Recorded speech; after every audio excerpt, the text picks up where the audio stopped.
जलसा, शान जलसा, सदरे जलसा। बड़ी तेजी के साथ किसी ने बहुत ही खूब लिखा है कि है जाने कायनात पसीना। बस इस वहमो गुमान पे ना रहे कि फला साहब रोड पे टहल रहे, फला साहब अपने घर पे, फला साहब अपने घर के छत से खड़े होकर के देख रहे, फला साहब जलसे पे नहीं आ रहे। कभी भी ये मत सोचिएगा, क्योंकि याद रखें आप बरसों बरस लोग चाहते हैं कि हम अजमेर जाएंगे, लेकिन अजमेर वही जाते हैं जिन्हें मेरे ख्वाजा बुलाते हैं। अगर बातों पर सच्चाई हो तो आपकी मोहब्बतें चाहता हूँ। कलियर शरीफ की सरजमीन पे वही जाते हैं जिन्हें मेरे साबिर पिया बुलाते हैं। मदीना शरीफ वही जाते हैं जिन्हें मेरे सरकार बुलाते हैं।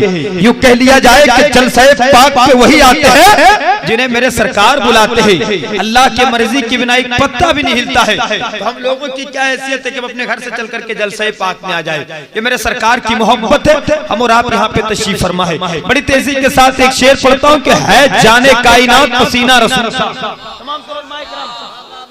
आपसे भी मोहब्बतें चाहता हूँ, तमाम तर लोगों से मोहब्बतें चाहता हूँ कि है जाने कायनात पसीना रसूल का, जालिमों की मौत है जीना रसूल का। जरा सा अगर आप कुछ कहना चाहते हैं या फिर अगर कुछ बोलना जानते हैं तो जरा बोल करके दिखाएं। जरा मोहब्बतों के साथ कह दें सुभान अल्लाह, जरा और मोहब्बतों के साथ बोले सुभान अल्लाह, और जरा मोहब्बतों के साथ बोले सुभान अल्लाह। मैं चाहता हूं कि यहाँ पे जितने लोग बैठे हैं, चाहे किसी भी जमीन से ताल्लुक रखते हो, अलग सी बात है कि धनबाद को लोग कोयले से जानते हैं, अलग सी बात है कि टाटा को स्टील के नाम से जानते हैं, अलग सी बात है कि महाराष्ट्र को समंदर के नाम से मशहूर है। खुदा की कसम हम दावे के साथ कहते हैं, अगर आपका शहर अगर कोयले से मशहूर है, आपका शहर अगर स्टील से मशहूर है, अगर आपका शहर अगर समंदर से मशहूर है, तो हमारा शहर किसी और से मशहूर नहीं है, बल्कि हमारा शहर तो हजरत अलहाज हबीबुल्लाह फैज़ी से मशहूर है। तभी तो कहता हूँ कि ये ज़मीं क्या है आसमां बोले, उनकी तारीफ दो जहां बोले, और सर कटा देंगे उनकी अजमत पे कोलगी के हर एक नौजवान बोले। अब आपसे मोहब्बतें चाहता हूँ कि है जाने कायनात पसीना रसूल का। एक बात याद आ जाती है, कुछ माहौल देखने के बाद हजरत अल्लामा सनाउल्लाह हैदर साहब किबला उड़ीसा अक्सर मैं जाते रहता हूँ फैजी साहब किबला के साथ और भी दिगर उलमाए और शोराए कराम के साथ। एक जगह का नाम है शाहपुर। एक शख्स वहां पे बहुत मालदार थे, वो अभी इंतकाल हो गए, लेकिन बहुत कंजूस थे वो।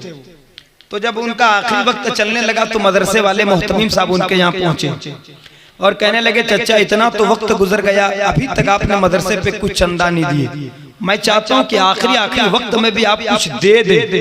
तो चचा पलट के जवाब देते कि अब हम जान दे रहे हैं और क्या।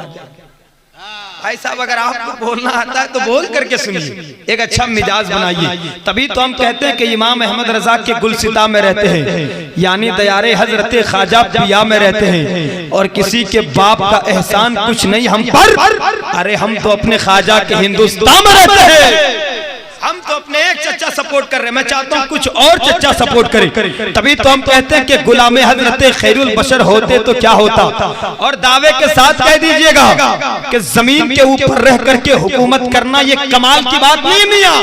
अरे जो जमीन के नीचे रह करके हुकूमत कर रहे हैं मुल्क हिंदुस्तान पे, पूरी दुनिया उन्हें हजरत ख्वाजा गरीब नवाज के नाम से जानती और पहचानती है। एक शेर पढ़ता हूँ कि गुलामे हजरत खैरुल बशर होते तो क्या होता।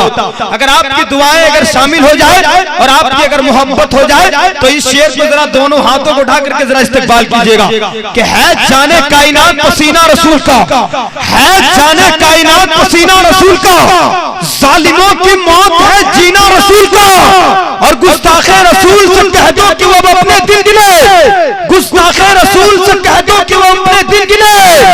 लो आ गया है फिर से महीना रसूल का, लो आ गया है फिर से महीना रसूल का, लो आ गया है फिर से महीना रसूल का। तभी तो हम आप कहते हैं कि गुलामे हजरत खैरुल बशर होते तो क्या होता, हमेशा ज़ेर होते तो क्या होता।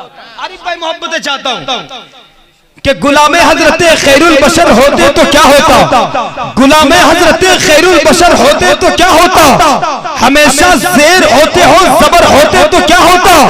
और हमारे मजहब इस्लाम पे उंगली उठाते हो जालिमा, अगर इस दौर में हजरत उमर होते तो क्या होता, अगर इस दौर में हजरत उमर होते तो क्या होता। यूं ही नहीं मेरा जन्नत पे नाम लिखा है, मेरी जबी पे नबी का गुलाम लिखा है, और मेरे कलम को सरे अर्श तौलना मौला, मेरा कलम भी नबी पर सलाम लिखा है।